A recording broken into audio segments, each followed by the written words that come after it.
నేను చాలా దీనులను. పౌలు చెప్పినట్లుగా పరిశుద్ధులందరిలో అత్యల్పుడను, పాపులలో ప్రధానుడను.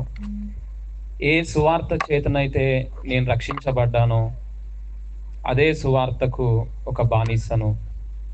నాకు ఈ అవకాశాన్ని ఇచ్చినందుకు నేను ప్రత్యేకంగా వందనాలు చెల్లిస్తా ఉన్నా. ఇప్పుడు మనం వినే ఈ మాటలు, కొద్దిసేపు మనం ధ్యానించుకొనబోయే ఈ మాటలు, ఈ భూమి మీదనున్న ప్రతి ఒక్క మనిషి, ఎందుకు అంటే మనం చదువుకున్న ఈ టెక్స్ట్లో వాక్య భాగంలో ఆ దూత ఆ గొల్లలతో మాట్లాడుతూ, భయపడకుడి, ఇదిగో ప్రజలందరికీ కలగబోవు, మీరు చెప్పాలి నాకు, ప్రజలందరికీ కలగబోవు మహా సంతోషం. ఆ సంతోషం ఇవాళ ఉండి, ఈరోజు ఉండి రేపు పోయేది కాదు. ఆ సంతోషం ఈరోజు ఎక్కువ ఉండి పోను తగ్గిపోయేది కాదు. ఆ సంతోషం కొంతమందికి మాత్రమే దొరికి ఇంకొంతమందికి దొరకనిది కాదు. కొంతమందికి మాత్రమే సంతోషాన్ని ఇచ్చి ఇంకొంతమందికి ఇవ్వనిది కాదు. అది మహా సంతోషం ఇన్ క్వాలిటీ అండ్ క్వాంటిటీ. ఆ సంతోషం మన జీవితం ఏ పరిస్థితుల్లో ఉన్నా కూడా, మన జీవితంలో ఏమున్నా ఏమి లేకపోయినా కూడా మన జీవితాన్ని అత్యంత సంతోషించే విధంగా చేస్తుంది. ఆ సంతోషం ఈరోజు రేపు ఆఖరికి డెత్ బెడ్ మీద ఉన్నప్పుడు కూడా, అంటే మరణ శయ్య మీద, ఇక నేను చనిపోతాను అన్నప్పుడు కూడా అది మనకు ఈ మహా సంతోషాన్ని ఇస్తుంది. ఒకవేళ క్రీస్తునందు నిద్రించి చనిపోయినా కూడా ఆ సంతోషం అనేది అది యుగ యుగాలు, అది నిత్యము నిలిచి ఉంటుంది. కాబట్టి ఈ మాటలు చాలా నీ జీవితాన్ని, ఈ జీవితాన్ని, రాబో జీవితాన్ని, నిత్య జీవితాన్ని సంతోషభరితంగా మార్చే ఈ మాటలను దయచేసి కొంత ఓపికతో, శ్రద్ధతో వినాల్సిందిగా నేను ప్రభువును బట్టి మీ అందరినీ రిక్వెస్ట్ చేస్తా ఉన్నా. అన్నప్పటి నుంచి గిఫ్ట్ పట్టుకొని తిరుగుతున్నాడు. I hope it's for me, అది నా కోసమే అని అనుకుంటున్నా. ప్లీజ్ ప్లీజ్ చప్పట్లు అడిగి మరి గిఫ్ట్ తీసుకుంటానంటే అర్థం చేసుకోండి. And thank you so much అన్న. సో చాలా నేనంటే అన్నకు చాలా ఇష్టం. మేము కలిసి 2 yearsగా ప్రయాణం చేస్తున్నాం. నాకు పెద్దన్నలాగా చాలా చక్కగా మాట్లాడుతూ ఎంకరేజ్ చేస్తారు. వావ్, ఎట్లా ఉందండి? బాగుందా కదా? నాకు నచ్చిన కలర్. అండ్ ఐ థింక్ మీ అందరి ముందు ఈ గిఫ్ట్ను ఓపెన్ చేస్తే బాగుంటుంది అనుకుంటున్నా. చేద్దామా? దీనికోసం ఇక్కడ ఇంకొక పాస్టర్ గారు, యంగ్ అండ్ డైనమిక్ పాస్టర్ గారు ఉన్నారు, సునీల్. మా బావమరిది, ఆయన మండపేటలో పరిచర్య చేస్తున్నారు. ఆయనను నా కోసం ఓపెన్ చేయాల్సిందిగా కోరుతున్నా. క్లాప్స్ గట్టి కొట్టండి.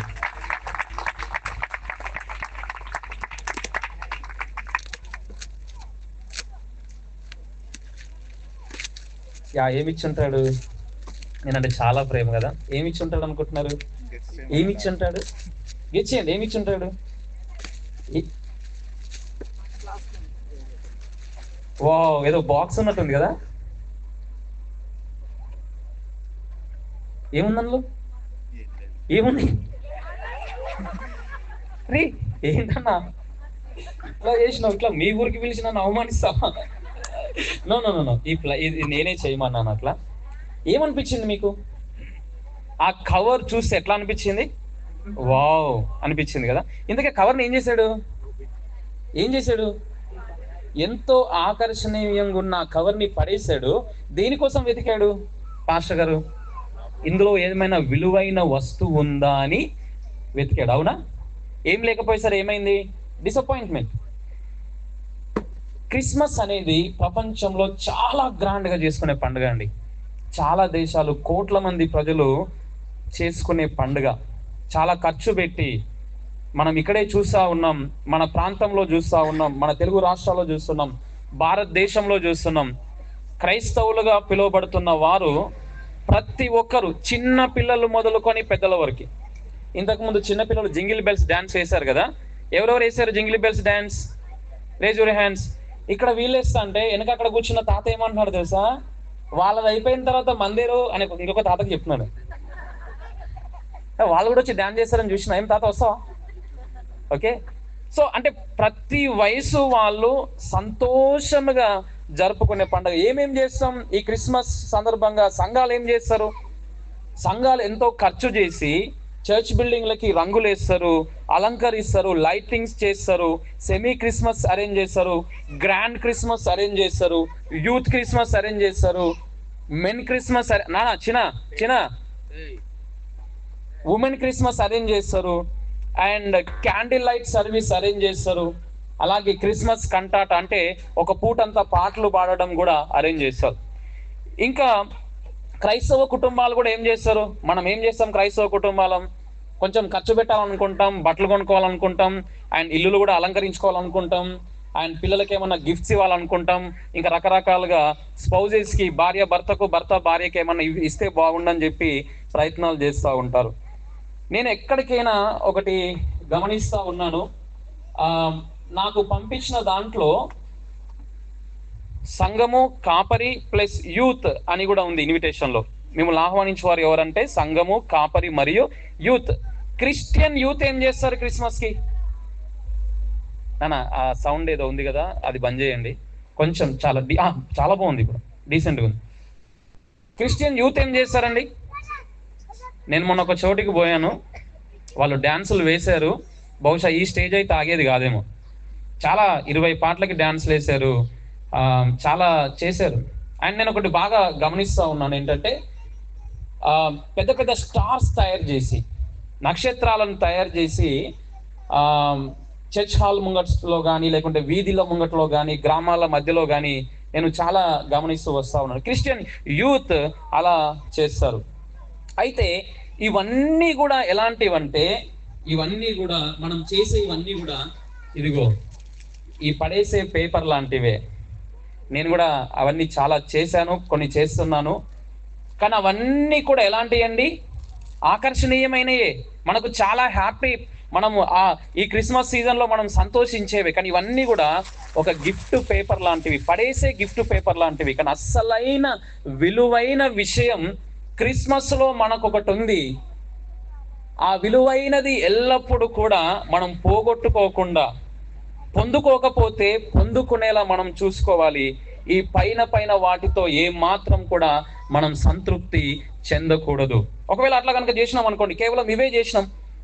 బయట ఈవెన్ బైబిల్లో కూడా పండుగల గురించి ఒక మాట రాయబడి ఉంది పాత నిబంధనలో.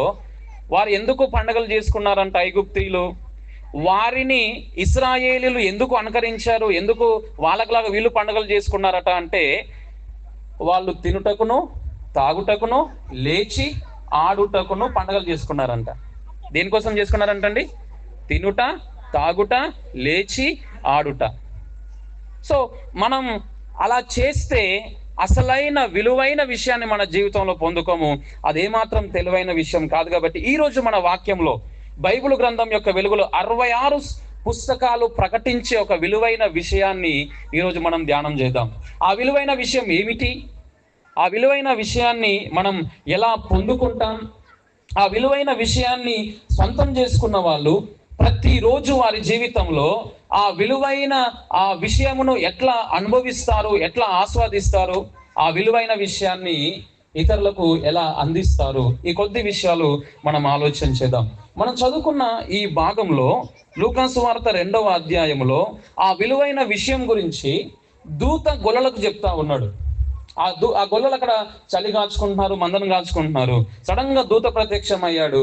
వీరు భయపడుతూ ఉన్నారు.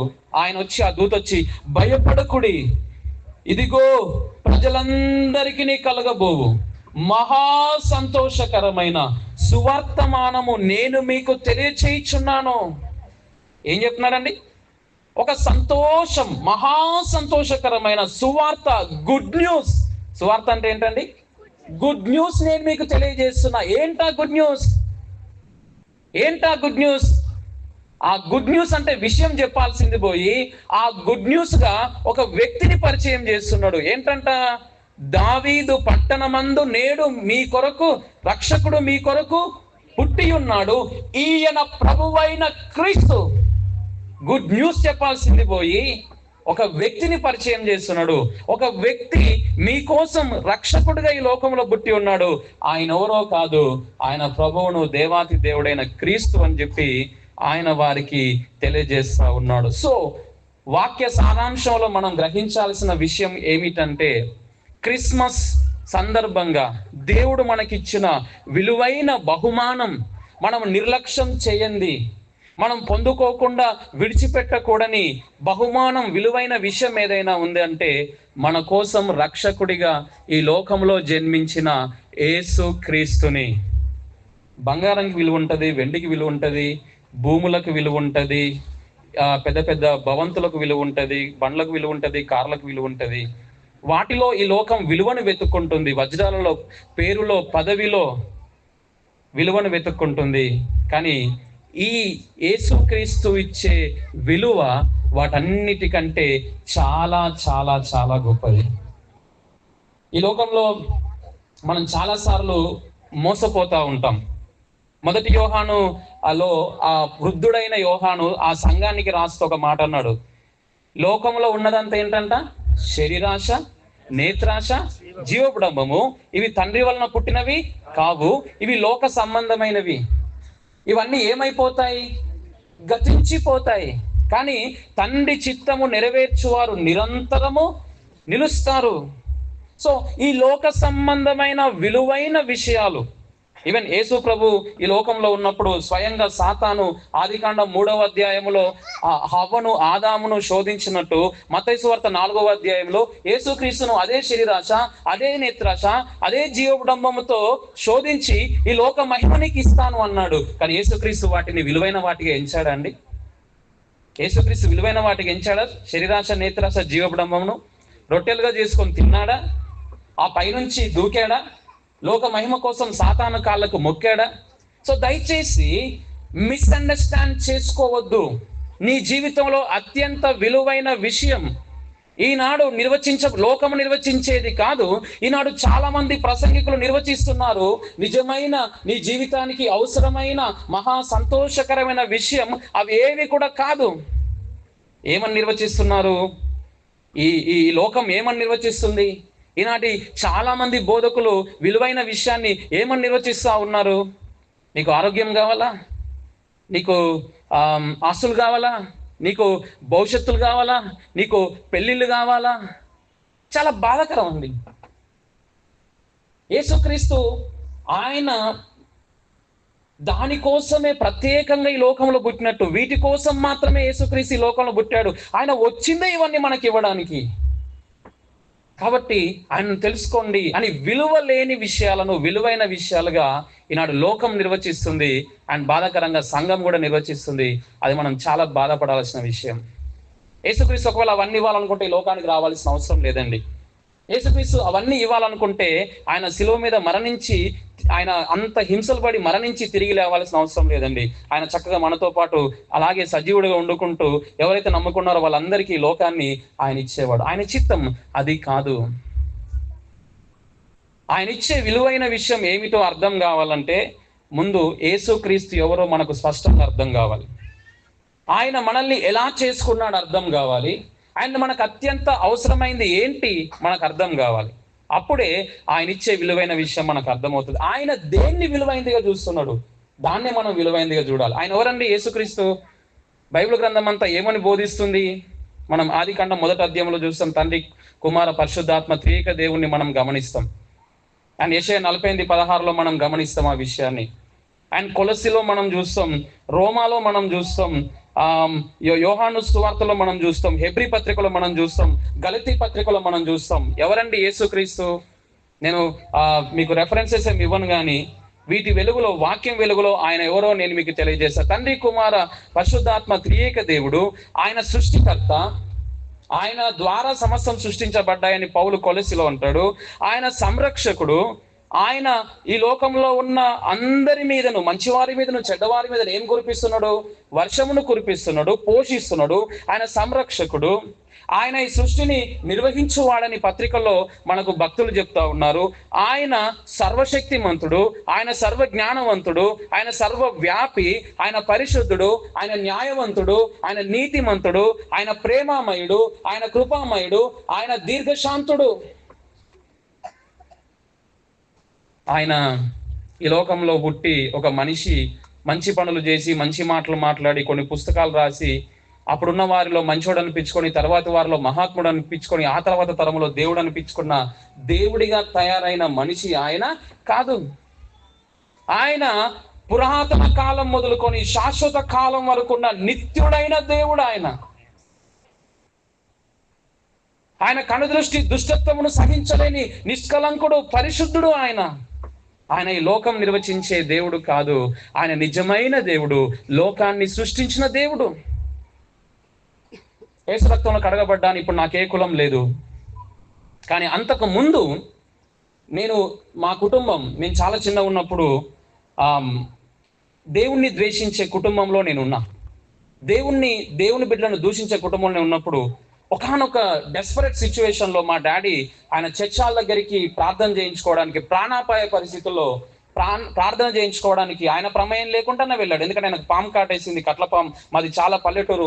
30 సంవత్సరాల క్రితం ట్రాక్టర్ లేదు, కార్ లేదు, ఆటో లేదు, ఏం లేదు. ఆల్రెడీ చనిపోయే మూమెంట్లో చర్చాల దగ్గరికి తీసుకెళ్తే ఆయన ప్రమేయం లేదు, ఆయన కలుదిరి పడిపోయాడు. నోట్లో నుంచి నురుగులు వచ్చేసినాయి, కనుగుడ్లు పైకి తేలేసినాయి. ఇంకేం లేదన్న సమయంలో వాళ్ళందరూ ప్రార్థన చేస్తే ఆయన అర్ధరాత్రి వరకు ఆయన బాగైండు. చూసేసరికి ఎక్కడున్నాడు? ఆయన చర్చాల్లో ఉన్నాడు. కొంచెం ఇబ్బంది అనిపించింది. దేన్నైతే ద్వేషించాడో అక్కడున్నాడు. సరే ఇంకేంటి, ఏమైంది అంటే మొత్తం చెప్పిన తర్వాత వాళ్ళు ఈ బైబిల్ గ్రంథాన్ని తీసుకెళ్ళి ఆయన చేతికి ఇస్తే మొహమాటంగానే 1వ అధ్యాయం 1వ వచనం చదివాడంట. ఆదియందు దేవుడు భూమి ఆకాశములను. ఆయన హృదయంలో ఎంతో సంతోషం. ఎందుకు తెలుసా? ఇంతకాలం ఆయన అపార్థం చేసుకుంది ఎవరిని తెలుసా? సృష్టికర్త అయిన దేవుణ్ణి, నన్ను సృష్టించిన దేవుణ్ణి, ఈ లోకమును సృష్టించిన దేవుణ్ణి. యేసుక్రీస్తు నిజమైన దేవుడు, సృష్టికర్త. ఇవన్నీ ఆయన యొక్క గుణ లక్షణాలు.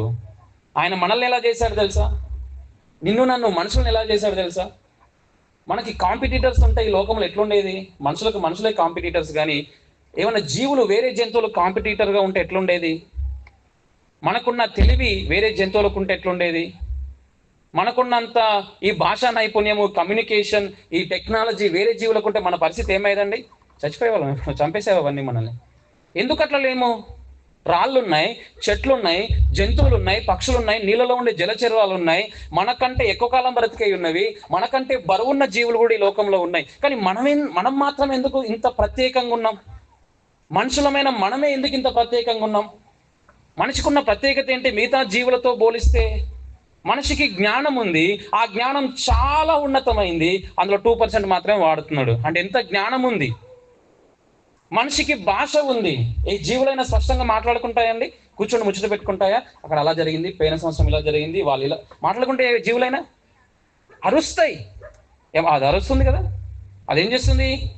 ఏదో అరుస్తుంది అంతే. దానికి కమ్యూనికేషన్ భాష లేదు దానికి. మనకు భాష ఉంది, మనకు భావోద్వేగాలు ఉన్నాయి, మనకు సంతోషం ఉంది, కోపం ఉంది, ఆప్యాయత ఉంది, అనురాగం ఉంది, మనకు బంధాలు, బంధుత్వాలు ఉన్నాయి, మనకు కుటుంబాలు ఉన్నాయి, తల్లిదండ్రులు ఉన్నారు, పిల్లలు ఉన్నారు, అన్నదమ్ములు ఉన్నారు, అక్క చెల్లెళ్ళు ఉన్నారు. వీటన్నిటికీ మించి మనకు ఆత్మనిచ్చాడు దేవుడు. ఏమిచ్చాడు మనిషికి? ఈనాడు కోడినో, గొర్రెనో, మేకనో తింటారా మీ దగ్గర? గొర్రెలు, మేకలు. మా దగ్గర మేక లేకుంటే ఏం జరగదు, మేక దిగాల్సిందే. వాటిని కోసుకుంటే పండగ చేసుకుంటారు, మనిషికి దెబ్బ తగిలితే మాత్రం బాధపడతారు కదండి. ఎందుకు మరి? వాటికి ఆత్మ లేదు, మనకేముంది? ఆత్మ ఉంది. ఇవన్నీ ఎక్కడి నుంచి వచ్చినాయి? భాష కానీ, జ్ఞానం కానీ, భావోద్వేగాలు కానీ, కుటుంబ బంధాలు కానీ, ఆత్మ కానీ, ఇవన్నీ ఎక్కడి నుంచి వచ్చినాయి మనకు? ఆ నిజమైన దేవుడు, సృష్టించిన దేవుడు మనిషిని తన పోలికలో స్వరూపమందు సృష్టించుకొని మానవునికి ఇవన్నీ ఇచ్చాడు. తన పోలికను, తన స్వరూపాన్ని ఆయన ఇచ్చాడు. కాబట్టి ఈనాడు ఈ భూమి మీద మనం మనుషులమై ఉన్నాము, ఆయన పిల్లలమై ఉన్నాము, ఆయన కుమార్తెలమై ఉన్నాము, ఆయన చేత సృష్టించబడిన వారమై ఉన్నాము. ఎవరమైనను సరే మనందరినీ సృష్టించింది దేవుడే. ఆదామును నేలమట్టితో సృజించాడు తన సొంత చేతితో. నిన్ను నన్ను, నీ తల్లి కడుపులో నిన్ను, నా తల్లి కడుపులో నన్ను కూడా సొంత చేతితో ఆయన ఏం చేశాడు? నిర్మించాడు. 139 కీర్తనలో దావీదు అంటాడు కదన్నమాట, నా తల్లి గర్భంలో నిర్మించిన విధమును చూడగా నాకు భయమును ఆశ్చర్యమును. అక్కడ ఆయన నేలమట్టితో చేతితో నిర్మిస్తే, నిన్ను తల్లి కడుపులో నిన్ను నిర్మించిన ఆయన్నే, మనందరినీ సృజించిన దేవుడు, ఆయన పోలికలు, ఆయన స్వరూపమందు సృజించిన దేవుడు. ఆయన మనకు ఏదో విలువైన దాన్ని ఇవ్వడానికి ఈ లోకానికి వచ్చాడు. ఏంటిది ఆ విలువైంది? ఏంటిది మనకు అత్యంత అవసరమైందంటే దేవుని యొక్క వాక్యాన్ని మనం చూడాలి. పరిశుద్ధ గ్రంథాన్ని 66 పుస్తకాలను మనం చూడాలి. ధర్మశాస్త్ర గ్రంథాలు ఉంటాయి బైబిల్లో. అవేం తెలియజేస్తున్నాయంటే దేవుడు మనల్ని సృష్టించాడు, కానీ మనం ఏం చేసాం? పాపము చేశాం. దేవుని ఆజ్ఞను అతిక్రమించాం. దేవుడిచ్చిన జ్ఞానాన్ని వీటన్నిటిని వాడుకొని ఆ సాతాను, మీకు ఇవన్నీ నేను ఆదికాండం 3వ అధ్యాయం ఎక్స్ప్లెయిన్ చేయాల్సిన అవసరం మీకు లేదు కదా. ఆ సాతాను వచ్చి శోధించినప్పుడు శరీరాశ, నేత్రాశ, జీవపుడంబమును కలిగి హవ్వ కన్నులకు రమ్యమైనది, ఆహారానికి మంచిది, మంచి చెడ్డల తెలివినిచ్చు వివేకం అయిపోయి శరీరాశ, నేత్రాశ, జీవపు డంబము గలదై పాపము చేసి దేవతల వల్ల, దేవదూతల వల్ల, దేవుని వల్ల ఉండాలని సాతాను ఎలాగైతే దేవునికి పైగా సింహాసనం హెచ్చించాలనుకున్నాడో, దేవుని పోలికలో స్వరూపమందు సృష్టికే కిరీటంగా ప్రత్యేకంగా దేవుని మహిమపరచాల్సిన మనిషి ఏం చేశాడండి? పాపము చేశాడు. వారి సంతానమైన మనమందరం కూడా అదే పాపముతో ఈ లోకంలో ఉన్నాం. ప్రతి మనిషి దేనికోసం బతుకుతున్నాడండి? శరీరాశ, నేత్రాశ, జీవపు డంబము. ఏమా, ఈ లోకంలో మనుషులు ఫస్ట్ ఏం కోరుకుంటారండి? నాకు కడుపు నిండి అన్నం ఉంటే బాగుండును. శరీరాశ. కడుపు నిండి అన్నం దొరుకుతుంది, దేవుడు ఏదో పని ఇచ్చాడు, ఏదో ఇచ్చాడు. ఇప్పుడు ఏం కావాలి? నేత్రాశ. నాకు ఆ వస్తువు కావాలి, ఈ వస్తువు కావాలి, అది కావాలి, ఇది కావాలి. కోరుకున్న వస్తువులను వచ్చేసాయి. ఇంట్లో కోరుకున్న వస్తువులు అన్నీ ఉన్నాయి. ఇంట్లో ఫ్రిడ్జ్, ఏసీ అవన్నీ ఉన్నాయి, బయట కారు అన్నీ ఉన్నాయి. ఇప్పుడేం కావాలి? జీవపుడంబము. నాకేమన్నా పేరు వస్తే బాగుండు, నాకేమన్నా పదవి వస్తే బాగుండును. ప్రతి మనిషి వీటి కోసమే బ్రతుకుతున్నాడండి. శరీరాశ, నేత్రాశ, జీవపుడంబం కోసం బ్రతకమని దేవుడు మనల్ని సృజించలేదు. ఆయన కోసం బ్రతుకు, ఆయన కోసం, ఆయన నామానికి మహిమ తీసుకురమని దేవుడు సూచిస్తే మనం పాపం చేసాం. పౌలు గారు చాలా ఎక్సలెంట్గా ఎక్స్ప్లెయిన్ చేస్తారండి ఈ విషయాన్ని. ఎఫెసీయులకు రాసిన పత్రికలో మనం కనుక గమనించినట్టయితే 2వ అధ్యాయం మొదటి 3 వచనాలు చూడండి. ఎఫెసీ 2:1-3. బై ద వే, ఇక్కడ మీ అనే మాటతో మొదలు పెడతాడు, మధ్యలో మనము అంటాడు, చివరిలో కడమవారు అంటాడు. అంటే మీరు, మనము, మిగతా వారు. ఎట్లున్నామంట అందరం? పాపముల చేత చచ్చియుంటిమి, అపరాధముల రుణము అచ్చియుంటిమి. పాపముల చేత చచ్చియుంటిమి, అపరాధముల రుణము అచ్చియుంటిమి. బ్రతికించువారు, భరించువారు, రక్షించువారు ఎవరు లేరయ్యా. బ్రతికించువాడా, భరించువాడా, రక్షించువాడా నా యేసయ్యా. మనం ఎట్లున్నాం? పాపముల చేత, అపరాధముల చేత చచ్చిన స్థితిలో ఉన్నాం. దానికి డెఫినేషన్ ఇస్తున్నాడు పౌలు గారు ఆ ఎఫెసీ 2:1. మీరు వాటిని చేయొచ్చు. వేటిని? పాపములను, అపరాధములను చేయొచ్చు. వాయుమండల సంబంధమైన అధిపతిని అంటే సాతాన్ని అనుసరిస్తున్నారు, ప్రపంచ ధర్మాన్ని అనుసరిస్తున్నారు, శరీరం యొక్కయు మనసు యొక్కయు కోరికలను నెరవేర్చుకుంటున్నారు, శరీరాశలను అనుసరించి మీరు ప్రవర్తిస్తున్నారు. మీరు, మనము, ఈ లోకంలో ఉన్న కడమ వారందరం కూడా పాపాలు చేస్తున్నాం, వీటిని అనుసరిస్తున్నాం. తద్వారా కలిగిన ఫలితం ఏంటంట? చివరి మాట చూడండి. స్వభావ సిద్ధముగా దైవోగ్రతకు పాత్రులమై ఉంటిమి. పాపముల చేత, అపరాధముల చేత సాతాన్ని అనుసరిస్తూ, లోకాన్ని అనుసరిస్తూ, శరీరాన్ని అనుసరిస్తూ, మనసును అనుసరిస్తూ, శరీరాశలను అనుసరిస్తూ మనం ఎట్లా ఉన్నామండి? చచ్చిన స్థితిలో ఉండి స్వభావ సిద్ధముగా దేవుని కోపానికి బలి అయినాం. దేవుని కోపానికి మనం గురి అయినాం. ఎందుకు దేవుడు కోపం చేయాలి? ఎందుకు దేవుడు కోపం చేయాలంటే ఆయన కనుదృష్టి దుష్టత్వమును చూడలేనంత నిష్కలంకమైనది. దుష్టత్వమును, పాపమును, ఈవిల్, చెడును అసహించుకునేవాడు ఆయన నీతిమంతుడు. ఈ లోకానికి ఆయన జడ్జ్. మీ మండలానికి ఒక కోర్టు ఉంటుంది, డివిజన్కి ఒక కోర్టు ఉంటుంది, జిల్లాకు ఒక కోర్టు ఉంటుంది, రాష్ట్రానికి ఒక హైకోర్టు ఉంటుంది, దేశానికి ఒక సుప్రీం కోర్టు ఉంటుంది, ప్రపంచానికి కూడా ఒక కోర్టు ఉంటుంది. యేసుక్రీస్తు దేవుడు విశ్వానికే ఆయన జడ్జ్. ఎవరండి ఆయన? విశ్వానికే ఆయన జడ్జ్. ఆయన పాపమును సహించలేడు, పాపమును చూసి చూడనట్టుగా ఆయన విడిచిపెట్టలేడు. కాబట్టి ఏం చేశాడు? ఆయన పోలికలో స్వరూపమందు మనల్ని సృజించుకున్న తర్వాత శరీరాశ, నేత్రాశ, జీవడం ద్వారా మనం పాపం చేసినప్పుడు మన మీద తన ఉగ్రతను కుమ్మరించాడు. మనకున్న అత్యంత ప్రధానమైన సమస్య ఏంటి? పేదరికం కాదు. మనకున్న అత్యంత ప్రధానమైన సమస్య ఏంటి? అనారోగ్యం కాదు. మనకున్న అత్యంత ప్రధానమైన సమస్య ఏంటి? వివాహాలు కాకుండా ఉండడం, పిల్లలు లేకుండా అవి కాదు అత్యంత ప్రధానమైన సమస్య. అది కాదు, అత్యంత ప్రధానమైన సమస్య ఏంటో తెలుసా? పరిశుద్ధుడైన దేవుని ఉగ్రతకు మనం గురై ఉన్నాం. దాని నుంచి తప్పించేవారు ఎవరు కూడా, ఆయన బలిష్టమైన చేతి కింద నుంచి మనల్ని తప్పించగలవారు ఎవ్వరు కూడా లేరండి. బైబిల్లో రాయబడ్డ మొదటి బుక్ ఏంటండి? యోబు గ్రంథం. యోబు ఏమంటాడు? ఆయన జీవితంలో కలుగుతున్న శ్రమలను అందరు వింటున్నారండి. నేను ముందుగా చెప్పిన ప్రకారంగా నీ జీవితంలో తప్పక వినాల్సిన విషయాలు ఇవి. నీ జీవితాన్ని మహా సంతోషభరితంగా, అసలైన సంతోషాన్ని ఇచ్చే విషయాలు ఎవరో మనం నిర్లక్ష్యం చేయొద్దు. కొన్ని వేల సంవత్సరాల క్రితం, దాదాపు ఒక 3500 4000 సంవత్సరాల క్రితమే యోబు ఏమంటాడు తెలుసా? ఒకవేళ ఆయన దగ్గరికి నేను న్యాయ విమర్శకు పోతే నా పాపము చాలా దారుణంగా ఉంది, నేను పోయి అతనితో వాద్యం ఆడలేను. ఏం చేయలేను? డైరెక్ట్ పోయి ఓకే నాదేం లేదు, తప్పేం లేదు, ఇక్కడ నేను అంతా మంచిగా అని చెప్పి నేను వాద్యం ఆడలేను. ఎవరైనా స్వయంగా దేవుడితోటి ఏమని సాక్ష్యం పొందాడు? నీతిమంతుడని సాక్ష్యం పొందిన వ్యక్తి, ఎంతో నిష్టంగా నియమంగా ఉన్న వ్యక్తి ఏమంటాడు? నేను పోయి నా పాపం గురించి నేను వాద్యం ఆడలేను, నాకు ఆయనకు మధ్యవర్తి ఎవరన్నా ఉంటే బాగుండును అంటాడు.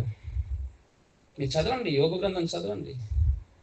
నాకు ఆయనకు మధ్యవర్తిగా ఉండదగిన వాడు ఎవరు లేరు. ఆయన ఇంకొక చోట అంటాడు, నాకు ఆయనకు మధ్యవర్తిగా ఉండడానికి ఈ పాపము చేస్తున్న పాప సహితుల్లో నుంచి ఎన్నడూ పాపము చేయలేని పాపరహితుడు పుడితే బాగుండు అని ఆశపడితే వెంటనే ఏమంటాడు? అలా ఎవడును పుట్టినేరాడు అంటాడు. అలా ఎవడును పుట్టనేరడు. ఇప్పుడు మనిషికున్న ప్రధానమైన సమస్య ఏంటి? ఆ దేవుని ఉగ్రత నుంచి విడిపించే మధ్యవర్తి మనుషులకు ఎవ్వరు కూడా లేరండి. ఏ భేదం లేదు, అందరూ పాపం చేసి దేవుడు అనుగ్రహించు మహిమను పొందలేకపోతున్నాం. ఈ దైవ ఉగ్రత నుంచి విడిపించేవారు ఈ లోకంలో ఎవ్వరు కూడా లేరు. ప్రతి మనిషి కూడా ఆయన పాపంలో జన్మించి పాపం చేస్తూ పాపంలో జీవిస్తూ దేవుని యొక్క శిక్షకు, దేవుని యొక్క ఉగ్రతకు, దేవుని యొక్క కోపానికి, మరణానికి, నిత్య నాశనానికి, నరకానికి, నిత్య దండనకు, అన్నిటికంటే పెద్ద శిక్ష ఏంటంటే నిత్యము తనను సృజించిన దేవునికి దూరముగా ఎడబాటు కలిగి ఎన్నడూ ఆయనను చేరుకోలేనంత దూరముగా నరకములో కాలుతూ ఉండడం. అదండి మనుషులకు ప్రధానమైన సమస్య. యేసుక్రీస్తు బోధించింది అదే. యేసుక్రీస్తు పుట్టినప్పుడు గబ్రియేలు దూత యోసేపుతో మాట్లాడుతున్న సందర్భంలో ఏమంటాడండి? తన ప్రజలను వారి పాపముల నుండి ఆయనే రక్షించును గనక ఆయనకు యేసు. ఎందుకు చెప్పలే? వేరే విషయాలు ఎందుకు చెప్పలే? తన ప్రజలను పేదరికం నుంచి, తన ప్రజలను వ్యాధి బాధ. యెషయా గ్రంథంలో పట్టుకొస్తారు చాలా మంది. ఏమని? మన యొక్క వ్యాధి ఆయన మీద మోపబడ్డది. యెషయా గ్రంథం డైరెక్ట్ 53 ఎప్పుడు చదవద్దండి. యెషయా గ్రంథం 1వ అధ్యాయం చదవాలి ఫస్ట్. 1వ అధ్యాయంలో ఏమంటాడు? అరికాలు మొదలుకొని నడినెత్తి వరకు ఎక్కడ చూసినా పచ్చిపుండు, దెబ్బలు, గాయాలు, మెత్తన చేయబడలేదు, తైలం రాయబడలేదు అని చెప్పి కింద ఏమంటాడు? మీ దోషాలు, మీ పాపాలు అంత దారుణంగా ఉన్నాయి, రండి మన వివాదం తీర్చుకుందాం అంటాడా? అనడా? ఎప్పుడైనా బైబిల్లో ఒక వచనాన్ని డైరెక్ట్ అర్థం తీసుకోవద్దండి. ఆ పుస్తకం మొత్తం చదవాలి. ఏ కాంటెక్స్లో మాడుతున్నాడు? అది టైపాలజీయా లేకపోతే అది సినానిమా? అది ఏంటో మనం ఆలోచన చేసినప్పుడు బైబిల్ యొక్క థియాలజీ మనకు అర్థమవుతుంది. మన పాపపు రోగము ఆయన మీద మోపబడింది, దాని గురించి మాట్లాడుతున్నాడు. అట్లా అంటే యేసుక్రీస్తు అద్భుతాలు చేశాడు కదా, అపోస్తలులు అద్భుతాలు చేశాడు కదా, ఇప్పుడు అద్భుతాలు జరుగుతున్నాయి కదా, మీ నాన్న కూడా అద్భుతం జరిగింది కదా. అవును, నేను కాదని చెప్పానా? వాక్యం కాదని చెప్తుందా? కానీ అసలైన సమస్య ఏంటి? హెబ్రీ 2వ అధ్యాయం చదివితే మనకు అక్కడ ఉంటుంది. చూడండి ఒకసారి. హెబ్రీ రాసిన పత్రిక 2వ అధ్యాయంలో ఈ మాట మనకు చాలా స్పష్టంగా ఉంటుంది. 3-4 వచనాలు చూడండి. ఇంత గొప్ప రక్షణను మనం నిర్లక్ష్యం చేసిన ఎలాగో, ఏం నిర్లక్ష్యం చేయొద్దు? రక్షణ నిర్లక్ష్యం చేయొద్దు. అట్టి రక్షణ ప్రభువు బోధించుట చేత ఆరంభమై దేవుడు తన చిత్తానుసారముగా సూచక్రియల చేతను, మహత్కార్యముల చేతను, నానా విధములైన అద్భుతముల చేతను, వివిధములైన పరిశుద్ధాత్మ వరములను అనుగ్రహించు చేతను వారితో కూడా సాక్ష్యం ఇచ్చుచుండగా వినిన వారి చేత మనకు దృఢపరచబడెను. అవన్నీ ఎందుకు చేయబడ్డాయి? ఈ రక్షణ సువార్త, ఈ పాపముల నుండి మనుషులు విడిపించబడే సువార్తను దృఢపరచడానికి అవి చేయబడ్డాయి. దృఢపరచడానికి ఈరోజు దేవుడు చేస్తా ఉన్నాడు తప్ప అవి సువార్త కాదండి. మీరు వాక్య సారాంశాన్ని చూడండి, మీరు అది సువార్త కాదు. రక్షణ సువార్తను దృఢపరచడానికి దేవుడు చేసిన సూచక క్రియలు, అద్భుత కార్యాలు దేనికోసం? ఈ రక్షణ సువార్తను దృఢపరచడానికి, అర్థం చేయడానికి. అంతే తప్ప ఓకే నేను వచ్చింది దీనికోసం అని యేసుక్రీస్తు ఎక్కడ కూడా చెప్పలేదండి. ఆయన మారు మనసు గురించి ప్రకటించాడు, పరలోక సంబంధమైన రాజ్యం గురించి ప్రకటించాడు, రక్షణ గురించి, తిరిగి జన్మించడం గురించి ప్రకటించాడు. అండ్ ఆయన శిష్యులు అపోస్తలులైన వారు కూడా అదే చేశారు. అపోస్తల కార్యం 20వ అధ్యాయంలో పౌలు ఎఫెసీ సంఘం దగ్గరికి పోయి అంటాడు, అరే బాబు నేను మానక ఇంటింట బోధించిన. ఏం బోధించిన? మారు మనసు సువార్త, పరలోక రాజ్యపు సువార్త. తిమోతిలో పౌలు అంటాడు, పాపులను రక్షించుటకు యేసుక్రీస్తు లోకమునకు వచ్చిన మాట నమ్మదగినది, పూర్ణాంగీకారమునకు. వేటి నుంచి రక్షించడానికి? ఎవరిని రక్షించడానికి? పాపులను పాపం నుంచి రక్షించడానికి. ఆ మాట నమ్మదగినది, పూర్ణాంగీకారమైనకు యోగ్యమైనది తప్ప మిగతావి కాదండి. ఎందుకు వాటి కోసమే ఇంకా దేవుణ్ణి హైలైట్ చేస్తున్నాం మనం? ఎందుకు దేవుని యొక్క విలువను మనం తగ్గిస్తున్నాం? ఎందుకు ఆయన ఆగమనం, ఆయన అడ్వెంట్, ఆయన పుట్టుక యొక్క విలువను మనం తగ్గిస్తున్నాం? మనకున్న అత్యంత ప్రధానమైన సమస్య మన పాపము, దాని మీద ఉన్న ఆయన వేసిన శాపము, మనకున్న శిక్ష, ఆయనతో మనకున్న ఎడబాటు, మన మీద ఉన్న మరణము, అది మన సమస్య. దాని నుంచి విడిపించడానికి యేసుక్రీస్తు ఈ లోకానికి వచ్చాడండి.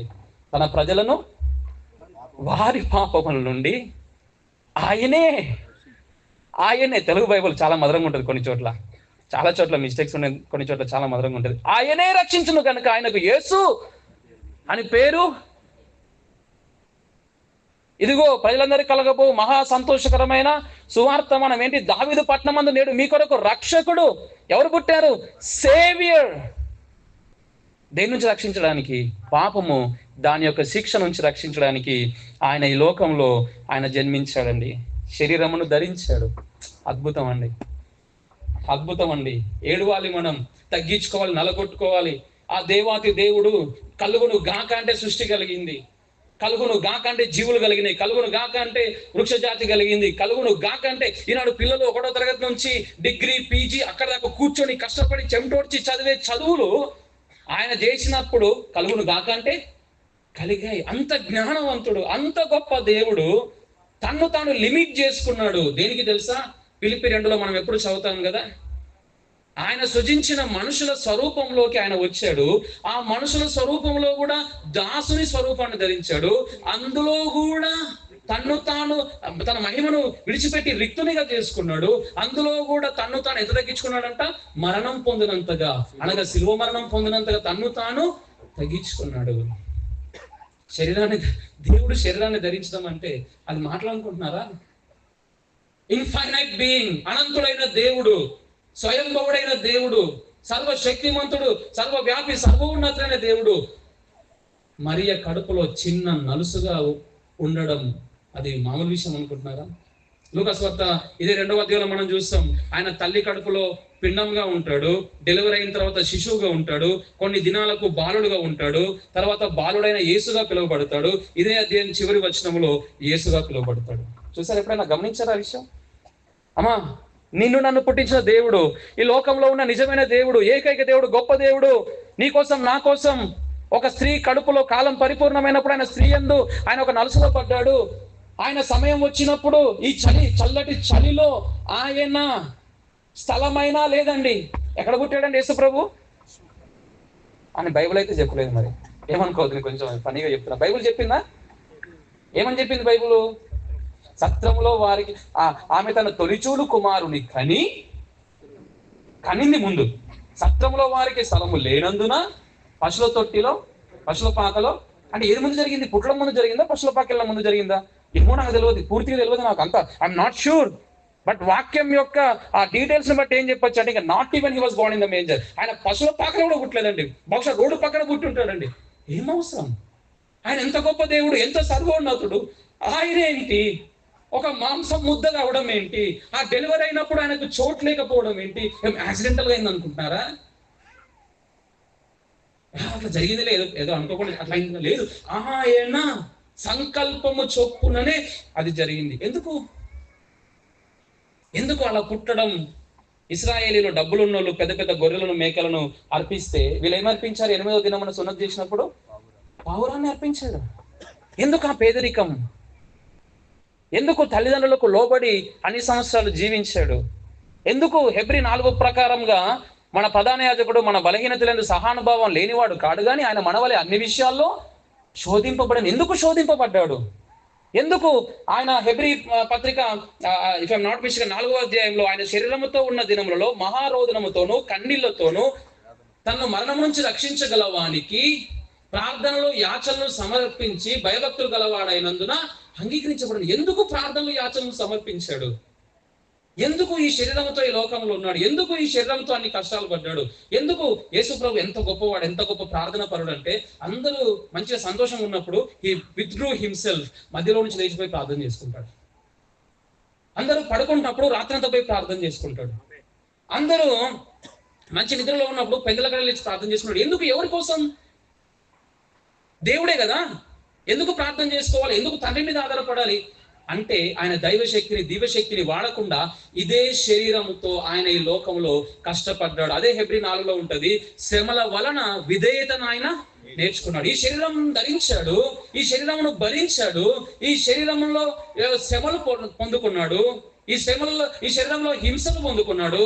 ఆయన వాక్యం యొక్క సారాంశం అంతా మనకు బోధిస్తుంది. ఆయన ఈ శరీరంలో మరణించి మృత్యుంజయుడై తిరిగి లేచాడు. హల్లెలూయా.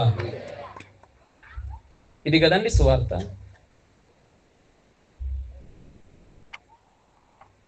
యోహాను పత్రికలో దేవుని ప్రేమ మనకు కుమ్మరించబడింది. దేవుడు తన ప్రేమను ప్రత్యక్షపరచుకున్నాడు. ఎందుకోసం అంట? తన కుమారుణ్ణి మనకు ప్రాయశ్చిత్తంగా ఉండుటకు ఆయన లోకానికి పంపాడు. ఎందుకు వచ్చాడు? నా శిక్షను ఆయన మీద వేయడానికి ఆయన లోకానికి వచ్చాడండి. ఆయన మీద మన శిక్ష, మన ఇటర్నల్ పనిష్మెంట్, ఆ నిత్యపు శిక్ష రద్దు కావాలంటే నిత్యుడైన దేవుడి మీదనే పడాలి. పాపపు శిక్ష రద్దు కావాలంటే పరిశుద్ధుడైన దేవుడి మీదనే ఆ శిక్ష పడాలి. మరణపు శిక్ష రద్దు కావాలంటే జీవము కలిగిన దేవుడి మీదనే ఆ శిక్ష పడాలి. ఇంకా వేరే ఆప్షన్ లేదండి మానవాళికి పాపం నుంచి రక్షించడానికి. అందుకే మన దేవుడు మన కోసం మనిషిగా ఈ లోకంలో జన్మించాడు. అదైన పుట్టినరోజు కాదు, అదైన పుట్టుక కాదు, హిజ్ ఇన్కార్నేషన్, ఆయన నరావతారం. ఎందుకు తెలుసా? నీవు దేవుని పోలికలోకి, దేవుని స్వభావంలోకి, నువ్వు దేవుని రాజ్యంలోకి, నీవు నిత్యము దేవునితో ఉండాలని దేవుడు మనిషిగా ఈ లోకానికి వచ్చాడు. ఇది విలువైన విషయం. మిగతావన్నీ ఆ వ్రాప్ లాంటివండి. ఇది ప్రతి ఒక్కరికి అవసరమైన విషయం అండి. చిన్న బిడ్డలకు అవసరమైన విషయం, అది పండు ముసళ్ళకు అవసరమైన విషయం, అక్కడ ఉన్న యవనస్తులకు అవసరమైన విషయం, సహోదరులకు అవసరమైన విషయం. ఎక్కడ పోతావు నువ్వు చనిపోతే? ఈ సృష్టికర్త సర్వోన్నతులైన దేవుడు నీ రక్షణను అత్యంత విలువైనదిగా ఎంచి తన ఒక మాంసం ముద్దగా తల్లి కడుపులో ఉండి ఆయన శిశువుగా జన్మించి బాలుడుగా జీవించి యవనప్రాయం గడిపి ఆయన అంత శరీరమందు ఆయన శ్రమలు పొంది హింసలు పొంది ఆయన మరణించి తిరిగి లేస్తే దాన్ని నిర్లక్ష్యం చేస్తే, ఇంత గొప్ప రక్షణ నిర్లక్ష్యం చేస్తే ఎలా తప్పించుకుంటావు నీవు? నేను కొన్ని డ్యాన్సులు చేసి తప్పించుకుంటాను. No you cannot. నేను మా ఇంటి దగ్గర పెద్ద స్టార్ పెట్టి తప్పించుకుంటాను. No you cannot. నేను క్రిస్మస్ గ్రాండ్ గా సెలబ్రేట్ చేసి తప్పించుకుంటాను. No you cannot. ఎలా తప్పించుకుంటావు? వాక్యం ఏం చెప్తుంది? యేసుక్రీస్తు ఏం చెప్పాడు? ఆయన అపోస్తలులతో ఏం చెప్పించాడు? ఏం రాయించాడు?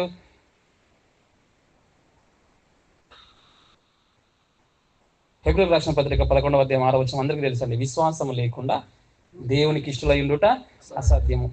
యోహాను 3:16 అందరికీ నోటెడ్ ఉంటుంది. చెప్పండి. దేవుడు లోకమును ఎంతో ప్రేమించను కాగా ఆయన తన అద్వితీయ కుమారునికి పుట్టినవాని యందు విశ్వాసముంచు. అనండి అందరూ కూడా. విశ్వాసముంచు ప్రతి వాడును నశింపక నిత్య జీవం పొందినట్లు ఆయనను ఏం చేయాలి? ఈ రక్షణ పొందాలంటే ఫస్ట్ ఆఫ్ ఆల్ అన్న అందరూ వినండి, తమ్ముడు అందరూ ఏం చేయాలి? ఫస్ట్ మన కోసం ఈ లోకంలో మనిషిగా జన్మించి మన శిక్షను ఆయన మీద వేసుకొని మరణించి తిరిగి లేచిన ఆ రక్షకుని యందు ముందు విశ్వాసం ఉంచాలి. ఏముంచాలి? ఏమని విశ్వాసం ఉంచాలి? నాకు అది ఇస్తాడు ఇది ఇస్తాడనా? కాదు కాదు. మనకి మత్తయి 7 మళ్ళీ ఏం చెప్తుంది? ఆనాడు కొంతమంది పోయి అంట పరలోకానికి పోయి, ప్రభువా మీ నామమున దయ్యాలు ఎలగొట్లే. కొంచెం తెలంగాణ ఏమనుకుంటున్నా, అత్తగారు ఆంధ్ర అత్తగారు కానీ పోనిగా పోయింది. అంతకుముందు ఎప్పుడైనా ఆంధ్రాకి వస్తే ఆంధ్ర యాసలో వాక్యం చెప్తుంది. ఈ మధ్యలో ఏమైంది? మా వైఫ్ మొత్తం తెలంగాణ యాస మాట్లాడుతుంది, నాకు ఆంధ్ర యాస రావడం. ప్రభువా మీ నామంలో దయ్యాలు ఎలగొట్టలేదా? మీ నామంలో అద్భుతాలు చేయలేదా? మీ నామంలో ప్రవచనాలు చెప్పలేదంటే దేవుడు ఏమంటాడంట? అరే భాయ్, I do not know who are you. మీరు ఎవరన్నా తెలియదు. అక్రమం ప్రవచనాలు చెప్పిన అక్రమం చేస్తురా? అద్భుతాలు చేసిన అక్రమం చేస్తురా?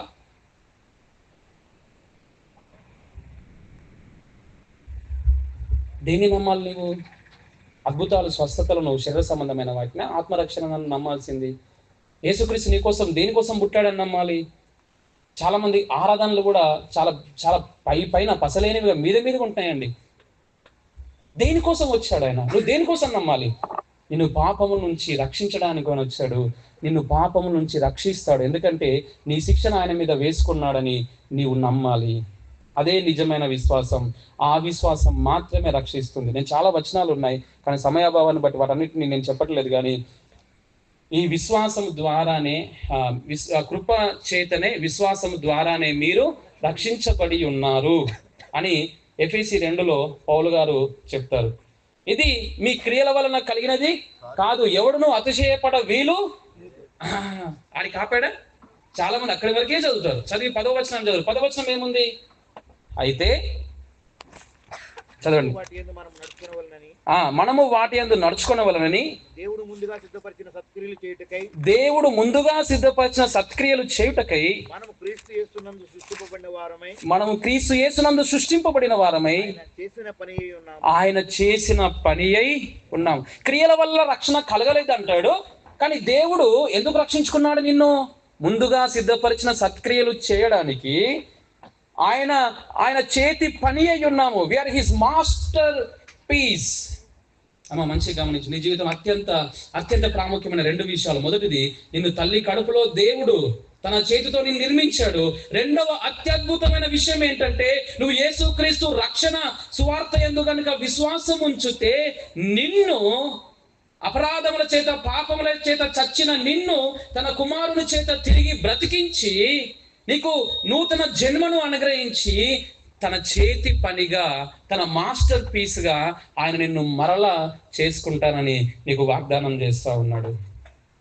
ఆ మొదటి ఆదాము ఏం చేశాడు? పాపము, శాపము మనకు ఆపాదించాడు. యేసుక్రీస్తు 2వ ఆదాము, కడపటి ఆదాము మనకేం చేశాడు? నీతిని మనకు ఆపాదించాడు. ఆ నీతిని కలిగి ఉన్న వారమై విశ్వాసం, అసలైన విశ్వాసం యొక్క రుజువు ఏంటంటే మన జీవితంలో పాపం విషయంలో పశ్చాత్తాపం కలిగి ఉండాలి. నా సృష్టికర్తవు, నా దేవుడవు, సర్వోన్నతుడవు, నా పాపముల కోసం నువ్వు ఈ లోకానికి రావాల్సి వచ్చింది, శిక్షించబడాల్సి వచ్చింది. అందరూ అంటారు యేసు ప్రభు శిలువ మీదనే కష్టపడ్డాడు. కాదు. ఆయన తల్లి కడుపులో నలుసుగా పడ్డప్పటి నుంచి మృత్యుంజయుడై తిరిగి లేచేంత వరకు ఈ శరీర ధారణ అంతా కూడా ఆయనకు అత్యంత వేదనకరైన శ్రమయే. అంత ఘోరముగా నీవు నా కోసం మనిషిగా జన్మించి అంతగా నువ్వు హింసించబడ్డావు. దేనికోసం? నా పాపాల కోసం అని చెప్పి నువ్వేం చేయాలి? నిజంగా దేవుని విశ్వాసం ఉంచితే ఆ పాపాల విషయమై పశ్చాత్తాపడాలండి. ఈనాడు పశ్చాత్తాపం లేని వారు చాలా మంది, యేసయ్య అంటే నాకు ఇష్టం, యేసుప్రభు నేను నమ్ముకుంటున్నా, పరలోకానికి పోతపో. పశ్చాత్తాపడాలి పాపాల విషయమై. అయ్యో నా ఘోరమైన పాపాలు, నా శరీరాశ, నా నేత్రాశ, నా జీవబ్రహ్మము, సాతాన్ని అనుసరించిన, లోకాన్ని అనుసరించిన, లోకంలో ఉన్న ఈ వ్యవస్థను అనుసరించిన, అయ్యో నా ఘోర పాపాల కోసం యేసు ప్రభు మరణించాడు. అయ్యో ప్రభు ఆ పాపాల విషయమై నన్ను క్షమించు అని 1 యోహాను 1 అధ్యాయంలో మీ పాపములను మీరు ఒప్పుకున్న ఎల్లా ఆయన నమ్మదగిన వాడు, నీతిమంతుడు గనుక ఏమన్నాడండి? ఆయన మన పాపములు క్షమించి సమస్త దుర్నీతి నుంచి మనల్ని పవిత్రులనుగా ఏం చేయాలి? మనము పశ్చాత్తాపడి దేవుని దగ్గర పాపాలు ఒప్పుకోవాలి. నేను నిజంగా ప్రేమపూర్వకంగా ఆహ్వానిస్తున్నా. నేను చాలా భారంతో, చాలా ఇంకా ఎట్లా చెప్పాలి, మన జార్జ్ విట్ఫీల్డ్ అంటాడు, చావబోతున్న వానికి చెప్తున్నట్టుగా నేను చెప్తున్నా. నీ జీవితంలో ఎప్పుడైనా నువ్వు పశ్చాత్తాపడ్డావా? నిన్ను నిత్య నరకానికి, నిత్య ఎడబాటుకు, దేవునికి దూరం చేసే, నిత్య నరకంలో నిన్ను కాల్చివేసే, నీ కోసం యేసుక్రీస్తు హింసించబడిన ఆ పాపాల కోసం ఎప్పుడైనా నువ్వు పశ్చాత్తాపడ్డావా? ఒక్క కన్నీటి చుక్కనైనా రాల్చావా? అది కావాలి, ఇది కావాలని యేసు ప్రభుని అడిగినావు, కానీ నా పాపాలు క్షమించమని ఎప్పుడైనా నువ్వు పశ్చాత్తాపడి ఆయన రక్తంలో నీ పాపాలు కడుక్కున్నావా? ఒకవేళ లేకపోతే ఈ విలువైన విషయం నీకు దొరకట్లేదు. ఈ పైన ఈ పేపర్ మాత్రమే నీకు దొరుకుతుంది. నువ్వు విశ్వాసం ఉంచడం మాత్రం కాదు, ఆ విశ్వాసానికి రుజువు ఏంటంటే పశ్చాత్తాపం. ఆ పశ్చాత్తాపానికి కూడా రుజువు ఉంది. అపోస్తల కార్యాలు 2వ అధ్యాయం ఆ మొదటి సంఘం స్థాపించబడుతున్నప్పుడు 38వ వచనంలో పేతురు అక్కడున్న ఆడియన్స్ తోటి అంటాడు, మీరు మారు మనసు పొంది. ఏమంటాడు? మీరు ఒక వ్యక్తి విశ్వాసం ఉంచాడు అనడానికి రుజువు పశ్చాత్తాపడ్డం, పశ్చాత్తాపడ్డాడు అనడానికి రుజువు అతను మారు మనసు పొందుతాడు. కుక్క వాంతిని చేసుకొని మళ్ళీ తింటదా అండి? తింటదా అండి? వాక్యంలో ఉంది కాబట్టి చెప్తున్నా, లేకపోతే నేను మీకు అసహ్యం పుట్టియాలని చెప్పట్లా. తింటదా అండి కుక్క వాంతి? అట్లాంటి వాళ్ళం మనం ఎవరమండి? మనుషులం. మనకు జ్ఞానం ఉంది, మనకు వివేచన ఉంది. నువ్వు యేసుక్రీస్తు విశ్వాసం నుంచి పశ్చాత్తాపడితే నువ్వు మారు మనసు పొందాలి తప్ప తిరిగి నీ పాపాల వైపు నీవు తిరగకూడదు. ఒకవేళ చేస్తే ఇంకొకటి కూడా ఉంది. ఇదే మొదటి యోహానులో 2వ అధ్యాయం 1వ వచనంలో ఏముందండి? ఎవరైనా చదివి సాయం చేయండి. నా చిన్నపిల్లలారా, మీరు పాపం చేయకున్నట్టుగా ఈ సంగతులను మీకు రాయించున్నాను. ఎవడైనా పాపం చేసిన యెడల నీతిమంతుడైన యేసుక్రీస్తు ఉత్తరవాది తండ్రి యొద్ద మనకున్నాడు. ఆయన మన పాపములకు శాంతికరమై ఉన్నాడు. మన పాపములకు మాత్రమే కదా, సర్వలోకములకు శాంతికరమై. విశ్వాసానికి రుజువు పశ్చాత్తాపం రుజువు మారు మనసుకు రుజువు ఏంటంటే ప్రతిరోజు పశ్చాత్తాపడుతూనే ఉంటాం. ప్రతిరోజు పాపాన్ని రికగ్నైజ్ చేస్తాం, పాపాన్ని గుర్తిస్తాం. అంతకుముందు పాపములతో చచ్చినప్పుడు నువ్వు గుర్తించలేదు నీలో పాపం ఉన్నదని, కానీ తిరిగి బ్రతికించబడ్డ తర్వాత నీకు అంటుకునే ప్రతి పాపాన్ని నువ్వు ప్రతిరోజు గుర్తిస్తూ ప్రతిరోజు ఆ యేసుక్రీస్తు దగ్గరికి వెళ్ళి నువ్వు పశ్చాత్తాపడతావు. ఆ ఉత్తరవాది, ఆ అడ్వకేట్ దగ్గరికి పోయి ప్రతిరోజు, అయ్యో నీ రక్తంలో కడగబడ్డాను, నేను విశ్వాసం ఉంచాను, నేను పరిశుద్ధంగా చేయబడ్డాను, కానీ నాలో పాప స్వభావం ఉంది, ఈ పాపమును క్షమించమని అనుదిన పశ్చాత్తాపమును కలిగి ఉంటాడు. అనుదినం పరిశుద్ధంగా జీవిస్తాడు. విశ్వాసం ఒక్కటే రక్షిస్తుంది, కానీ ఆ విశ్వాసం ఒంటిది కాదు అని చెప్పి ఎవరు చెప్తున్నారండి? యాకోబు చెప్తున్నాడు. క్రియలేని విశ్వాసము మృతము.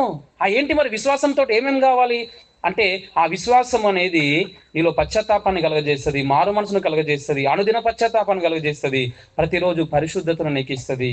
ఇవన్నీ నీ జీవితంలో కలిగి ఉంటేనే యేసుక్రీస్తు రక్షణ అనే విలువైన విషయాన్ని నువ్వు పొందుకున్నట్లు లెక్క. ఒకవేళ ఇవన్నీ నీ జీవితంలో కలిగి లేకపోతే నువ్వు వేస్ట్ చేస్తున్నావు నీ లైఫ్ని, నువ్వు వేస్ట్ చేస్తున్నావు నీ సమయాన్ని, నువ్వు వేస్ట్ చేస్తున్నావు నీ బలాన్ని, నువ్వు వేస్ట్ చేస్తున్నావు నీకు దేవుడిచ్చిన ఈ కృపా మాధ్యమాలను, నువ్వు వేస్ట్ చేస్తున్నావు దేవుడు నీకు తెలియజేస్తున్న వాక్యాలను, నువ్వు వేస్ట్ చేస్తున్నావు నీ జీవితంలో నీకు దేవునికి ప్రార్థన చేసినప్పుడు నీకు కలిగిన అద్భుత కార్యాలను నువ్వు వేస్ట్ చేస్తున్నావు, నువ్వు వ్యర్థపరుచుకుంటున్నావు. ఒకవేళ ఈ సువార్తను తెలుసుకొని యేసుక్రీస్తునందు విశ్వాసం నుంచి పశ్చాత్తాపడి మారు మనసు పొంది నువ్వు పరిశుద్ధంగా జీవించకపోతే, ఈనాడు చాలా మంది క్రైస్తవులం అని చెప్పుకుంటున్నారు, ఈ మహా సంతోషంను కలిగి ఉండలేకపోతున్నారు. ఎందుకంటే ఈ ప్రాసెస్లో రక్షించబడకపోవడమే. ఏదో వెళుతున్నామా వస్తున్నామా, వాళ్ళ గుడులు ఉన్న యాత్రలు చేస్తారు, మాకో గుడి ఉంది మేము. అంటే ఫన్నీ థింగ్ ఏంటంటే, ఎవరన్నా మీ చర్చ్ ఏడుంది అని అంటే ఆ బిల్డింగ్ చూపిస్తారు. అది బిల్డింగ్ అండి. చర్చ్ ఎవరు? మనం, సంఘం. వాళ్ళకో గుడి ఉంది, మాకో గుడి ఉంది, వాళ్ళు పోయి దర్శనం చేసుకుంటారు, మేము పోయి దర్శనం చేసుకుంటారు. అది నేను రక్షించదు. నువ్వు ఈ వాక్యము బోధించిన రూట్లోనే నువ్వు విశ్వాసం నుంచి పశ్చాత్తాపడి మారు మనసు పొంది అనుదిన పశ్చాత్తాపడుతూ పరిశుద్ధంగా జీవిస్తూ నీవు పరలోకములో ధైర్యముగా నిర్భయముగా నీవు ప్రవేశించాలి. ఇది వాక్యం యొక్క సారాంశం అండి. ఒకవేళ ఈ సంవత్సరం క్రిస్మస్ జరుపుకుంటున్నావు, కానీ ఈ విషయాలు నీకు తెలియకపోతే, మొదటిసారి కనుక తెలుసుకుంటే, నువ్వు ఈరోజే నిన్ను సృష్టించిన దేవుడు నీకోసం మనిషిగా పుట్టిన దేవుడు నీకోసం మరణించి తిరిగి లేచిన దేవుని దగ్గరికి నువ్వు ధైర్యంగా రావచ్చు. వచ్చి నువ్వు విశ్వాసం ఉంచి పశ్చాత్తాపడి మారు మనసు పొంది నువ్వు తిరిగి రక్షించబడవచ్చు. ఇక్కడ పాస్టర్లు చాలా మంది ఉన్నారు. వీళ్ళే కనుక మీ సంఘ కాపర్లు అయితే వాళ్ళ దగ్గరికి మీరు పోవచ్చు. పోయి, నేను ఎప్పుడు కూడా విశ్వాసం ఉంచి పశ్చాత్తాపలేదు, మారు మనసు పొందలేదు, నేను సువార్త విన్నాను, నాకు రక్షణ కావాలని వాళ్ళని అడగొచ్చు. వాళ్ళు మీతో కూర్చుంటారు, మాట్లాడతారు, రక్షణలోకి మిమ్మల్ని నడిపిస్తారు. ఇప్పుడు రక్షించబడ్డ వాళ్ళ సంగతి ఏంటి? ఈ మహా సంతోషం ఎక్సర్సైజ్ చేస్తున్నాం మన జీవితంలో. ఎందుకు ఎక్సర్సైజ్ చేయలేకపోతున్నాం? ఎఫెసీ పత్రికలో మొదటి 3 అధ్యాయాలు ఇదే సువార్తను బోధిస్తాడు. 1వ అధ్యాయం, 2వ అధ్యాయం, 3వ అధ్యాయం సువార్త గురించి బోధించి 3వ అధ్యాయం చివరిలో ఏమంటాడండి? తెలుగు బైబిల్లో వచనాలు కలిసి ఉంటాయి. మధ్యలో నుంచి చదువుతున్నా చూడండి, 18వ వచనం మధ్యలో నుంచి చదువుతున్నా. మీరు దేవుని సంపూర్ణత యందు పూర్ణులగునట్లుగా ప్రేమయందు వేరుపారి స్థిరపడి సమస్త పరిశుద్ధులతో కూడా దాని వెడల్పు, పొడుగు, లోతు, ఎత్తు ఎంతో గ్రహించుకొనుటకును, జ్ఞానమునకు మించిన క్రీస్తు ప్రేమను తెలుసుకొనుటకును తగిన శక్తి గలవారు కావాలననియు ప్రార్థించుచున్నాను. మనలో కార్యసాధకమైన తన శక్తి చొప్పున మనం అడుగు వాటన్నిటికంటేను ఊహించు వాటన్నిటికంటేను అత్యధికంగా చేయ శక్తి గల దేవునికి క్రీస్తు యేసు మూలముగా సంఘములో తరతరములు సదాకాలము మహిమ కలుగును. కొంచెం ఓర్చుకోండి, చాలా దూరం నుంచి వచ్చిన. ఇక్కడ లాస్ట్లో వాడబడ్డ వచనాన్ని ఎంత మిస్యూజ్ చేస్తామండి మనం.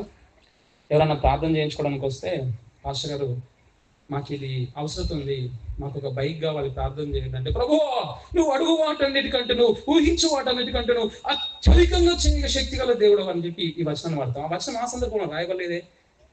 ఆ వచనం ఏ సందర్భంలో రాయబడ్డది? 3 అధ్యాయాలు సువార్తను బోధించి పరలోకమందున్న దేవుడు పరలోక విషయంలో ఆత్మ సంబంధమైన ప్రతి ఆశీర్వాదాన్ని మీకు ఇవ్వాలనుకుంటున్నాడు. అది యేసుక్రీస్తులో మాత్రమే సాధ్యమవుతుంది. మీరైతే చచ్చిన స్థితిలో ఉన్నారు. తన కుమారుణ్ణి పంపించాడు. ఆయన మీకోసం మరణించి తిరిగి లేచాడు. ఆయన విశ్వాసం చేత మీరు రక్షించబడుతున్నారు. రక్షించబడ్డ మీరు మనుషులతో ద్వేషం సంహరింపబడి మనుషులతో సమాధాన పడుతున్నారు, దేవునితో సమాధాన పడుతున్నారు, దేవుని కుటుంబం అవుతున్నారు, దేవుని ఇంటి వారు అవుతున్నారు, దేవుని సమాజం అవుతున్నారు. ఇప్పుడు మీరు అందరూ ఏం చేయాలి? ఆ సమాజముగా అంటే మన పరిశుద్ధ సంఘముగా మీరు కలిసి దేవుని ప్రేమ యొక్క పొడుగు, వెడల్పు, ఎత్తు, లోతు మీరు తెలుసుకోవాలి. సంఘముగా, పరిశుద్ధ సంఘముగా. చాలా మంది ఒకవేళ రక్షించబడి కూడా మహా సంతోషం నీ జీవితంలో లేదంటే నువ్వు ఇది చేయడం లేదు. సకల పరిశుద్ధులతో కలిసి దేవుని ప్రేమ పొడుగు, వెడల్పు, ఎత్తులోతు తెలుసుకోవడం లేదు. అది తెలుసుకోవాలని చెప్పి నువ్వు ప్రార్థన చేయడం లేదు. ఒకవేళ చేస్తే కనుక దేవుడు ఏం చేస్తాడు? అడిగిన దానికంటే, ఊహించిన దానికంటే ఎక్కువ నీకు అనుగ్రహిస్తాడు. రక్షించబడడంతో సువార్త అయిపోలేదండి. రక్షించబడడంతో సువార్త అయిపోలేదండి.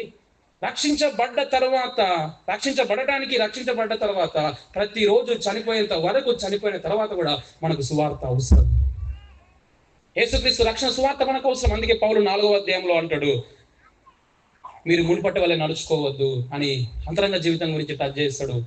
అండ్ వ్యక్తిగత జీవితం గురించి టచ్ చేస్తాడు. 5వ అధ్యాయంలో భర్త గురించి టచ్ చేస్తాడు, భార్య గురించి టచ్ చేస్తాడు, తల్లిదండ్రుల గురించి టచ్ చేస్తాడు, పిల్లల గురించి టచ్ చేస్తాడు, సోషల్ లైఫ్, యజమానులకు టచ్ చేస్తాడు, దాసులకు టచ్ చేస్తాడు. సువార్త ప్రతి చోటికి రావాలి. సువార్త నీ జీవితంలోకి రావాలి, నీ హృదయంలోకి రావాలి, నీ అంతరంగంలోకి రావాలి. భర్తగా నీ బాధ్యతలోకి రావాలి, భార్యగా నీ బాధ్యతలోకి రావాలి, తల్లిదండ్రులుగా నీ పెంపకంలోకి రావాలి, పిల్లలుగా మీరు పెరుగుతున్న విధానంలోకి రావాలి, దాసులుగా మీ పని చోటకు రావాలి, యజమానులుగా మీ పని చోటకు రావాలి.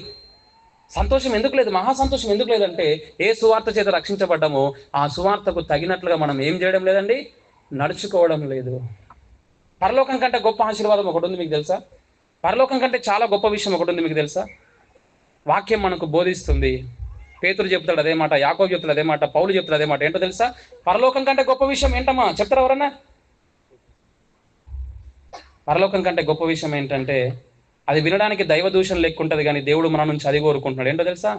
ఇదే ఎఫెసీ పత్రికలో ఇంతకుముందు మనం చదివిన మాటలో దేవుని సంపూర్ణత యందు మనం ఏం కావాలంట? పూర్ణులము. నువ్వు ఈ పాప స్వభావం కలిగి ఈ లోకంలో శరీరాశ, నేత్రాశ, జీవడంతో ఫైట్, రక్తం గారినంతగా పోరాటం చేస్తున్న మనల్ని ఏ సంపూర్ణత యందు పూర్ణులుగా అంటున్నాడు? ఆయన సంపూర్ణత యందు. ఇదే 4వ అధ్యాయంలో వినడానికి దైవ దూషణ ఉంటుంది కానీ వాక్యంలో ఉంది, క్రీస్తు సంపూర్ణతకు సమానమైన సంపూర్ణతను కలవారం అవుటకు సంఘాన్ని ఇచ్చాడు అంటాడు. ఏం కోరుతున్నాడు దేవుడు మన నుంచి? క్రీస్తు సంపూర్ణతకు. అసలు చేరుకుంటాం ఎప్పుడైనా?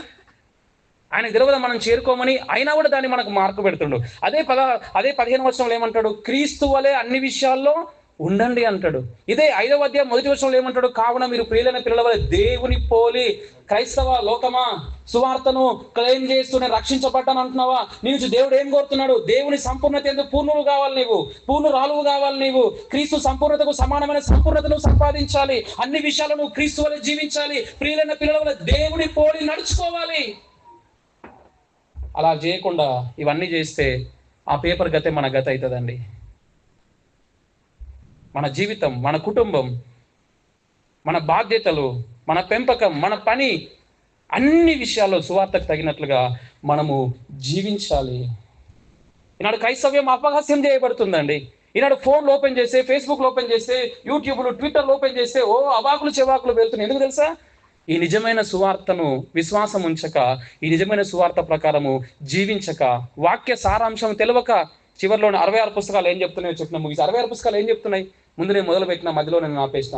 ధర్మశాస్త్ర గ్రంథం 5 ఉంటాయి. మనకు చెప్తున్నాయి ఏంటంటే దేవుడు పరిశుద్ధుడు, ఆయన గొప్పవాడు, సృష్టించాడు, మనం పాపం చేశాం, ఆ పాపానికి శిక్ష ఉంది, ఆ శిక్షకు ప్రాయశ్చిత్తం కావాలి. చరిత్ర గ్రంథాలు ఏం చెప్తున్నాయి? మనిషి తనంతట తానుగా ఆ పాపం నుంచి బయటకు రాలేడు. ఏ మనిషి కూడా ఏ మనిషిని, ఏ రాజు కూడా ఏ మనిషిని కూడా రక్షించలేడు. దావీదు అసంటోడే పాపంలో పడిపోయాడు. చరిత్ర గ్రంథాలు 12 తర్వాత ఏమొస్తాయండి? పద్య గ్రంథాలు ఏం చెప్తున్నాయి? అయ్యో ఈ పాపం నుంచి మేము ఎలా రక్షించబడతాం, ఎవరు రక్షిస్తారని చెప్పి పద్య గ్రంథాలు ఘోషిస్తున్నాయి, కానీ ప్రవచన గ్రంథాలు వచ్చి ఏం చెప్తున్నాయి? బాధపడకండి, పాపం నుంచి రక్షించడానికి దేవుడే మెస్సీగా దిగి రాబోతున్నాడు. హల్లెలూయా. సువార్త ఏం చెప్తున్నాను? సువార్త గ్రంథాలు ఏం చెప్తున్నాయి? దేవుడే మనిషిగా పుట్టాడని చెప్తున్నాయి. అపోస్తల కార్యం ఏం చెప్తుంది? ఆ సువార్తను నమ్మిన వారు సంఘంగా ఏర్పడ్డారని చెప్తుంది. పత్రికలు ఏం చెప్తున్నాయి? ఆ సువార్త ద్వారా రక్షించబడ్డ సంఘాలు ఎలా జీవించాలో చెప్తున్నాయి. ప్రకటన గ్రంథం ఏం చెప్తుంది? దేవుడు రాబోతున్నాడు, సంఘం ఎత్తబడుతుందని బైబిల్ చెప్పే సువార్త ఇదే కదండి. ఈ సువార్తను నమ్మాలి, ఈ సువార్త ప్రకారం జీవించాలి. అండ్ దీనికి యాక్సెస్ ప్రతి ఒక్కరికి ఉందండి. ఇది గొప్ప వాళ్ళకే, పాస్టర్లకే, బైబిల్ కాలేజ్ చేసిన వాళ్ళకి, వాళ్ళకే ఇలా కాదు, ప్రతి సామాన్య విశ్వాసికి కూడా ఈ సువార్తకు యాక్సెస్ ఉంది. దీని విశ్వాసం ఉంచాలి, దీని ప్రకారం జీవించాలి, దేవుని నామాన్ని మహిమపరచాలి. ఎన్ని లైట్లు పెట్టినామా, ఎన్ని స్టార్లు పెట్టినామా, ఎంత మ్యూజిక్ పెట్టినామా, ఎంత బేస్ డుమ్కని బేస్ పెట్టినామా, దానివల్ల దేవుని నామానికి మహిమ రాదు. ఆ నక్షత్రం కాదు, నీ జీవితం ప్రకాశించాలి. ఆ మైక్లో సౌండ్ కాదు, నీ సాక్ష్యం సౌండ్ వినిపించాలి. ఒకవేళ ఈ మార్గంలోకి నువ్వు రాకపోతే నిన్ను దేవుడు లెక్కలోనికి తీసుకుని పోతున్నాడు. దేవుడు నీకు తీర్పు తీర్చబోతున్నాడు.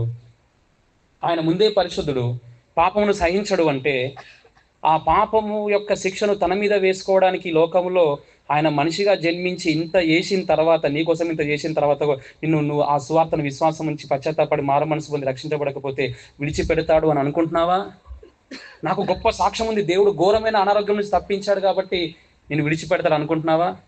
అక్రమం చేయవాళ్ళ నా ఎదురు నుండి తొలగిపోండి అని అంటాడు. ప్రేమన సహోదరులారా, పాపుల్లో ప్రధాన పాపిని, పరిశుద్ధులందరిలో అత్యల్పుడను, ఏ సువార్త చేత రక్షించబడ్డానో అదే సువార్తకు దీన దాసుడను, బానిసను, మీ తోటి పాపిని, పాప స్వభావం గలవాన్ని 2 చేతులెత్తి నేను ప్రభువులో వేడుకుంటున్నా. నువ్వు ఈ సువార్తను విశ్వాసం ఉంచావా? విశ్వాసం ఉంచితే నీ సంఘముతో కలిసి ఈ సువార్తను, ఈ దేవుని ప్రేమను ప్రతిరోజు తెలుసుకుంటూ ఈ సువార్త ప్రకారం నీ జీవితాన్ని కట్టుకుంటూ నువ్వు దేవుని నామానికి మహిమకరంగా నువ్వు జీవిస్తున్నావా? దయచేసి తల్లు వంచి కళ్ళు మూసుకొని మనల్ని మనం పరీక్ష చేసుకుందాం. తల్లు వంచి కళ్ళు మూసుకొని మనల్ని